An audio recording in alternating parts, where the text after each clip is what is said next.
ஆன்மீகம் அப்படின்னா என்ன? நிறைய பேருக்கு குழப்பம் இருக்கு. என்னதான்பா சொல்ல வரீங்க அப்படின்னா, எல்லா மதங்களும் சொல்றது ஒரே விஷயம்தான். பகவத்கீதையுடைய சாராம்சம் என்ன அப்படின்னா, இறைவன் கிட்ட சரணடைதல். கிறிஸ்டியன்ஸ் என்ன சொல்றாங்க பைபிள்ல? கர்த்தரை விசுவாசிங்க அப்படின்னு சொல்றாங்க. இஸ்லாமத்தோட அர்த்தமே என்ன அப்படின்னா, இறைவனுக்கு அடிபணிதல். ஸோ வெவ்வேறு மாதிரி சொல்லியிருக்காங்க. ஆனால் சொன்ன விஷயம் என்ன? ஒரே விஷயம்தான். ஒரே விஷயத்தான் வேற வேற மாதிரி சொல்லியிருக்காங்க.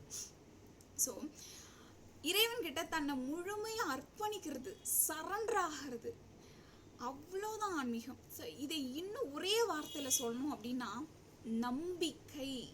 நம்பிக்கை தான் இறைவனே. இறைவன் மேலே நம்ம வைக்கிற அசைக்கவே முடியாத ஆணித்தரமான நம்பிக்கை, கண்மூடித்தனமான நம்பிக்கை, அதுதான் ஆன்மீகம். ஆனால் அந்த நம்பிக்கையினுடைய அஸ்திவாரம் அன்பாக இருக்கணும், அன்பின் வழியாக இருக்கணும்.